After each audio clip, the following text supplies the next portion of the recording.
Cutting plywood with your circular saw is pretty simple, and it can actually be safer than using your table saw.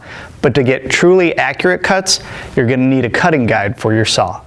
Now there are several nice accessory guide and track saw systems available for you to purchase, but it's also really simple to make your own guide that will work with just about any circular saw. Let me show you how.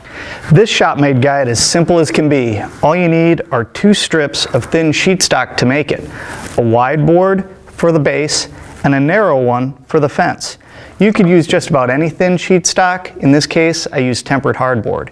It's lightweight and easy to cut. It's easiest to rip these strips using a table saw, but I'll show you how to make this guide using just your circular saw for those of you that might not have a table saw yet. I like to make the width of the fence strip the same as the distance from the blade to the edge of your saw's base. Now I've clamped my sheet stock to the workbench so that I can cut the fence strip. But before I do, I'm going to mark the outside factory edge because I know that this edge is straight, and that's going to be important when it's time to assemble the guide. Now you could draw a cut line and try to follow it with the saw, but I find it even easier to place your finger on the side of the saw's base and let it ride along the edge of the sheet stock to guide the saw. So now that I've got the fence strip cut, all I have to do is glue it down to the rest of the sheet. I'm going to pay special attention to those marks I made that show me the outside factory edge, because that edge is nice and straight, and I want to keep that on the inside of the guide. That way the saw's base will ride along that nice straight edge. All I have to do is apply some glue to the back of this fence, clamp it, weight it down with some paint cans, and let the glue set. Now the glue is dried. I've taken the guide out of the clamps and I've clamped it to these sawhorses, because all that's left to do before the guide is ready to use is to remove the last bit of excess from the guide. And to do that, I'm going to make a rip cut through the guide, being careful to keep the saw's base pressed tightly against this new fence as I make the cut.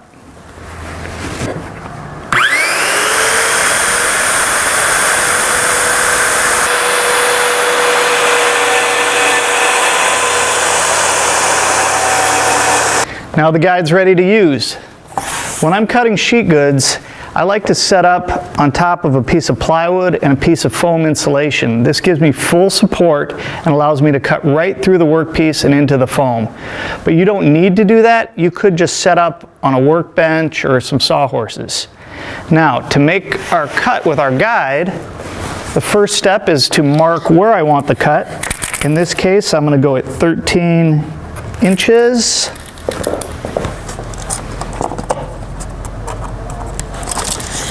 And then all I have to do is place the inside edge of this guide right on those cut marks, and I'll get a perfect cut. I'm just going to clamp this to the workpiece and make my cut.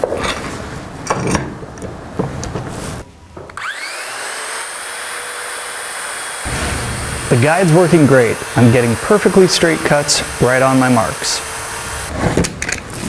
So there you have it. This simple guide makes it easy to make straight, accurate cuts in sheet goods. Today I showed you how to make this 4-foot version, but if you started with a 4x8 sheet of hardboard, you could make an 8-foot long version for making longer cuts and still have enough to make a couple other guides for making shorter cross cuts.